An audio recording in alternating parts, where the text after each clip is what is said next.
안녕하세요. 저는 50까지 딱 1년을 남기고 있는 주부입니다. 앞으로는 주부라는 소개보다 돌아온 싱글이나 돌싱이라는 표현을 더 많이 쓰게 될지도 모르겠네요. 왜냐면 며칠 전 제가 알게 된 기가 막힌 일 때문이랍니다. 어디 가서 이야기하기에는 창피한 일이라 친구들한테도 말도 못하고 속만 끙끙 앓고 있습니다. 저한테는 연년생 터울인 남동생이 있는데 남동생은 평소 감수성도 풍부하고 감정 기복도 심하지 않은 편이라 사춘기도 없이 무난하게 중고등학교 시절을 보냈어요. 다른 친구들 이야기를 들어보면 남자 형제들과 서로 못 죽여서 안달인 경우가 많던데 저 같은 경우에는 비가 내리면 엄마 아빠가 아닌 남동생이 우산을 가져다 주고는 했거든요. 제가 밥을 거르고 다닐까봐 아침 일찍 일어나서 자기 밥은 못 먹고 나가더라도 제 밥은 차려주고 나가던 동생이었어요. 세상에 이런 동생이 또 있을까 싶을 정도로 어릴 때부터 저에게 무척이나 잘해줬습니다. 남동생이 어릴 때 제가 특별하게 잘해준 것도 없는데 그저 누나라는 이유 하나만으로 저에게 배려만 해준 동생이었어요. 또 외모도 준수한 편이었어서 제 친구들이 많이 부러워했습니다. 동생 소개시켜주면 안 되겠냐고 하는 아이들도 있었고 친한 사이가 아닌데도 제 동생과 가까워지고 싶어서 저에게 잘해주는 애들도 있었고요. 발렌타인데이 같은 날에는 저에게 선물을 대신 전달해주면 안 되냐며 그런 부탁도 많이 들어봤을 정도로 외모 때문에 주변 학우들에게도 인기가 굉장히 많았습니다. 그런 동생은 늘 저에게 있어서 자랑거리이기도 했고 훈장처럼 늘 달고 다니고 싶은 존재였어요. 그런 동생이 나중에 커서 여자친구를 데리고 와서 결혼을 한다고 하면 아쉬워서 어떡하지 라는 쓸데없는 고민도 했을 정도로 제가 동생을 생각하는 마음도 다른 남매들에 비해 깊은 편이었습니다. 부모님도 저희 남매 사이가 너무 좋아 다른 사람들에게 자랑할 정도였으니 더는 말하지 않아도 저희 남매가 서로에게 얼마나 각별한지 또 애틋한지 잘 아시겠죠? 그런데 남동생은 희한하게 한 번도 연애를 하지 않았습니다. 쑥스러운 마음에 자신의 친구들에게만 말하는 건지 가족들에게는 철저하게 숨기는 건진 몰라도 한 번도 연애를 한다는 느낌조차 받아본 적이 없었어요. 그래서인지 친하게 지내는 남자친구들도 별로 없었던 것 같아요. 그 나이 또래들이 좋아하고 관심 있을 법한 여자나 게임 같은 것에는 하나도 관심이 없었거든요.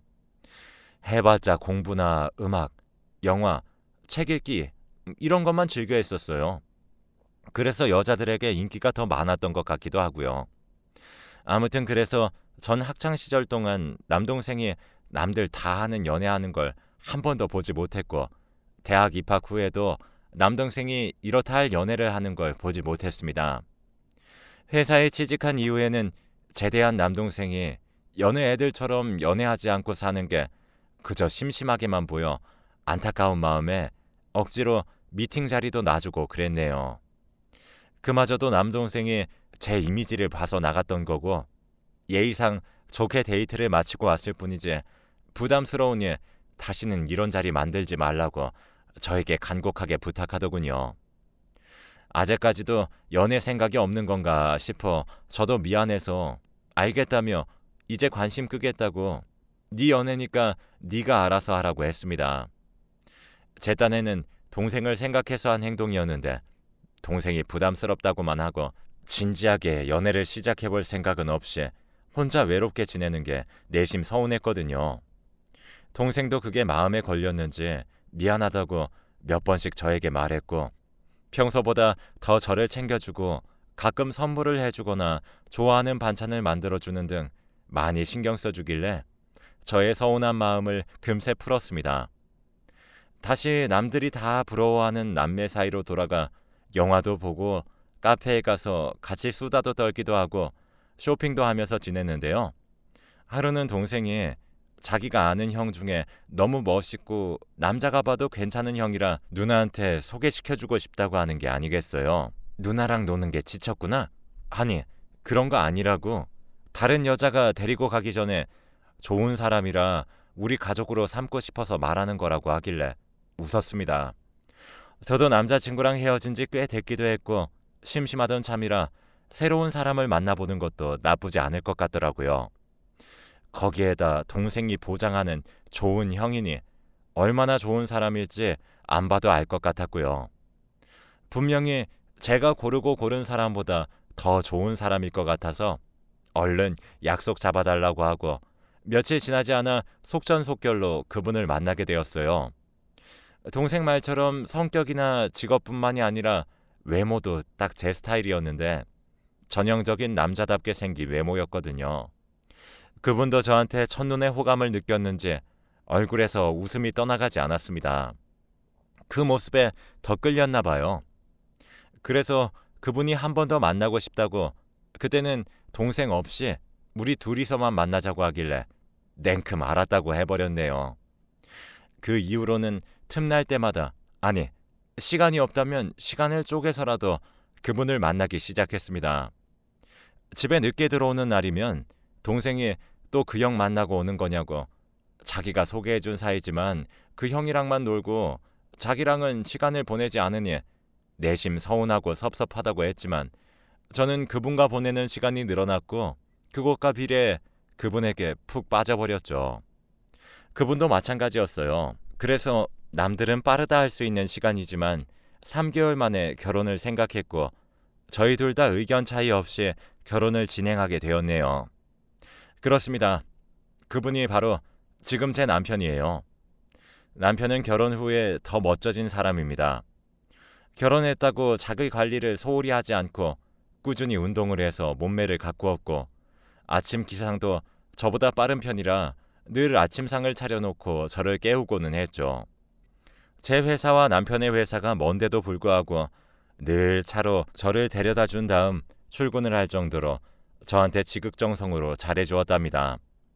같은 회사를 다니는 동료들이 모두 저보고 결혼 하나는 끝내주게 잘한 것 같다고 입을 모아 부러워했고 젊은 여직원들은 회식 자리 때마다 하나같이 제가 롤모델이라고 했어요. 굳이 제 입으로 떠벌리지 않아도 남편이 늘 저에게 잘해주었기 때문에 모두가 알고 있었거든요. 남편과 10년이 넘는 시간 동안 살면서 한 번도 싸운 적이 없어요. 늘 제 의견을 최우선으로 생각해주면서 따라주었거든요. 그렇다고 자기 주장이 없었던 건 아닙니다. 아니다 싶을 때는 좋은 말로 저를 어르고 달래어 나쁜 선택을 하지 않도록 도와줬어요. 셈이 많은 친구들이 그러다 한번 남편이 크게 상처 준다고 겁을 줄 때에도 전 콧방귀만 뀌었습니다. 절대 그럴 사람이 아니라는 믿음이 있었거든요. 그렇게 행복한 나날을 보내던 중 친구들이 그러지 말고 동생 장가나 보내주라는 거예요. 동생은 아직 솔로 아니냐며 외모도 준수하고 성격도 좋고 집안도 빠지지 않고 직업도 나쁘지 않은데 왜 아직도 결혼을 못했냐고 무슨 흠이 있는 거 아니냐고 농담하는 친구들 틈에서 저 홀로 웃지 못하고 있었어요. 그러다 준이라는 친구가 사실 흠이라면 하나 있지 않냐고 턱끝으로 저를 가리키더라고요. 누나를 끔찍하게 사랑하지 않냐며 누나 때문에 연애 못하고 있는 줄 알았다고 했죠. 저는 장난 그만하라면서 자리에서 일어나 집으로 와버렸네요. 그 길로 집에 와서 남편과 상의했어요. 나는 당신을 만나서 이렇게 행복하게 살고 있는데 동생은 외롭게 있는 걸 보니 마음에도 좋지 않고 혼자 있는 동생을 이상하게 보는 시선도 기분 나쁘니 적극적으로 주변에 괜찮은 여자가 있는지 알아봐 달라고 하니 남은 남이라고 동생 일은 동생이 알아서 할 문제인데 제가 이러는 건 동생도 불편해할 거고 가족이라도 주제넘는 간섭이라는 식으로 저를 훈계하더라고요. 제 동생 연애 결혼 걱정하는 게 주제넘는다는 소리 들을 일인가요? 기분이 나빠져서 제가 당신은 무슨 말을 그렇게 하냐고 동생이 평생 홀로 외롭게 살다 죽기를 바라는 거냐고 극단적으로 말하니 남편이 처음으로 저에게 소리를 질렀습니다. 당신 함부로 동생의 감정을 평가하지 말라고요. 외롭고 정말 연애가 하고 싶었다면 본인이 알아서 여자 만났겠지. 이래라 저래라 간섭하면 만나고 싶던 마음도 뚝 떨어지지 않겠냐고 하면서 다시는 동생 연애 문제 같은 걸로 자기한테 의논인 척 말하지 말라고 하는데 처음으로 남편이 미워 보였습니다. 그 순간엔 정말 남처럼 느껴져서 꼴도 보기 싫었고요. 남편이 그렇게 말했든 어쨌든 전 동생을 만나 이야기했습니다. 너 왜 30이 다 되도록 연애를 안 하냐? 혹시 나 몰래 연애하고 있는 거면 얘기해줘라. 결혼할 상대가 아니어도 남매끼리 보여주고 같이 밥 먹을 수도 있는 거잖아. 아니, 남편 말처럼 외로우면 자기가 알아서 만날 테니 자기 일에 신경 끄라고 했습니다. 서운해서 눈물이 맺혔는데 그걸 보고도 남동생은 이런 문제로 자기를 부를 거라면 앞으로 연락하지 말라고 냉정하게 말하며 일어섰네요. 주변 친구에게 말하니 동생이 좀 예민한 것 같다고 제 편을 들어주어서 위로를 받고 집에 왔습니다. 집에 오니 남편이 버럭 소리를 지르는 겁니다. 동생 연애 문제에 신경 끄기로 한 거 아니냐면서요. 그러더니 집안일에나 신경 쓰라고 하는데 제가 풀이 죽어 있으니 미안했는지 자기가 저녁 차릴 테니까 재미있는 예능 프로그램 보면서 생각 비우라고 하길래 알았다고 했습니다. 한참 부엌에서 남편이 밥을 하고 있을 때 계속해서 문자가 오더군요. 별 생각 없이 남편 핸드폰을 보았다가 멈칫했습니다. 하트 이모티콘으로 내 거라고 되어 있는 사람에게서 온 문자였고 자세히 보니 남편 핸드폰도 아니었습니다. 처음 보는 핸드폰이었던 것이죠. 저도 모르게 남편 눈치를 보면서 뭐라고 문자가 온 건지 살펴보니 누나의 간섭이 다시 시작되었다. 엄마 아빠한테 들킬까봐 무섭다. 자기가 누나가 다신 신경 안 쓰게 혼을 쏙 빼놓아라. 보고 싶다. 이야기 흐름이 딱 제 남동생인 것 같더라고요. 심장이 벌렁거리고 손이 떨려서 화장실로 피신했습니다. 문자 내용만 보면 제 남동생과 남편이 서로 사랑하는 사이인데 둘은 남자이고 또 남동생이 저를 소개해준 사람이 남편이기 때문에 저는 잘못 본 걸 거라고 그렇게 믿고만 싶더군요. 아무튼 그 일이 있고 며칠이 흘렀습니다. 확인해보고 싶은 마음에 자충수라 할지 모르는 짓을 해버리고 말았어요. 남편이 잘 때 그 핸드폰을 어디에 숨겨두었는지 찾아낸 다음 와이프가 친구 만나러 나갔으니 놀러오라고 문자했죠. 그랬더니 몇십 분이 지나지 않아서 남동생이 들어오더군요. 소리를 고래고래 지르며 따졌습니다. 그 문자 대체 무슨 일인지 내가 납득할 수 있게끔 설명해 달라고요. 남동생은 그저 미안하다고만 할 뿐 남편은 자다 일어나서 이게 무슨 일이냐고 묻는 중에도 남동생 쪽으로 가서 남동생 편을 들어주었습니다. 자초지종을 들어보니 어릴 때부터 제 동생은 왜 여자를 만나지 않냐는 부모님의 말과 늘 여자친구를 소개해주겠다고 나서는 제가 늘 부담스럽고 기독교 집안이었기 때문에 이 사실을 공개했을 때 가족들의 시선이 무서워서 어떻게든 숨기고 싶었다고 합니다.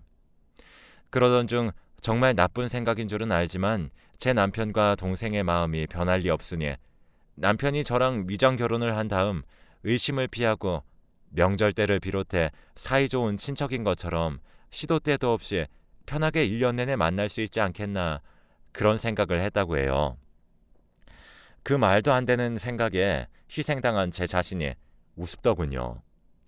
남동생을 보내고 남편에게 한순간도 나를 진심으로 사랑한 적은 없냐고 물으니 전후에처럼 사람과 다른 묘한 감정이 있고 그 의리 때문에라도 나중에 제가 치매가 걸리든 죽을 병에 걸리는 마지막까지 제 옆을 지킬 의향이 있었다네요. 난 사랑해서 결혼을 시작했고 당신의 배려가 오로지 날 향한 사랑이라고 생각했는데 그게 아니었다는 사실이 한없이 비참한데 그 말이 나에게 위로가 될 줄 알았냐고 하니까 그 부분은 미안하다는 말밖에 할 말이 없다고 하더군요. 그러면서 저한테 뭐라고 하는 줄 아세요? 이혼할 생각이냐고 묻습니다. 저는 죽어도 이혼 못하고 너희 둘이 붙어먹게 둘 생각도 없다고 했죠. 남편이 저보고 어쩔 생각이냐고 묻길래 두고 보라고만 했어요. 며칠을 계속 보채더군요. 대체 어떻게 할 생각인 거냐고 남동생 연락도 안 받고 의도적으로 피하는 통에 남동생이 밥 한 숟가락 제대로 못 뜨고 있는 건 아냐고 하길래 둘이서 한 짓 때문에 출근도 못하고 침대에 누워 환자처럼 생활하는 나는 안 보이냐고 했습니다. 이런 상황인데 우리가 이혼을 안 하고 당신이 버티는 게 맞는 것 같냐고 하길래 내가 이렇다 저렇다 말할 때까지 잠자코 기다리고 있으라고 했어요. 그렇게 두세 달이 지나 추석을 맞이했을 때였습니다. 오랜만에 집에 가니 그동안 죽어라 피해 다녔던 남동생이 있더군요. 엄마가 그동안 얼굴 보기가 왜 이렇게 힘드냐고 남편 통해 일이 바쁘다는 이야기는 들었다고 하시며 그래도 오늘 같은 날은 한자리에 모여 얼마나 다행인 줄 아냐고 하셨어요. 그 말이 무슨 뜻인지 알아채기까지는 얼마 걸리지 않았습니다. 남동생과 남편이 말했던 계획대로 남편 동생이 앞으로 잘 부탁드린다며 결혼을 허락해달라며 왔더라고요. 둘을 노려보니 제발 입을 다물어 달라는 듯이 간절한 눈빛을 보내길래 이 두 놈이 어떤 놈들인 줄 아냐고 그 자리에서 상을 엎어버렸네요.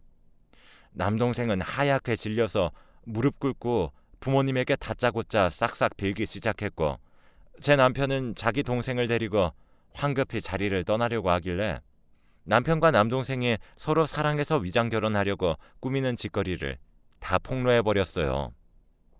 남동생은 무슨 일인지 다 설명할 테니 누나가 하는 말에 휩쓸려 놀라지 말고 일단 누나를 먼저 진정시키자고 부모님께 말하더군요. 부모님은 어안이 벙벙한 상태로 남동생만 바라보고 있길래 사실대로 말하는 게 그나마 덜 뜨거운 지옥불에 떨어지는 길이니 입 잘 놀리라고 경고하고 집을 나섰습니다. 그 이후로 남편 그림자도 못 봤네요. 지금도 간헐적으로 합의 이혼 서류에 남편 도장만 찍힌 것이 우편함에 꽂힐 뿐입니다.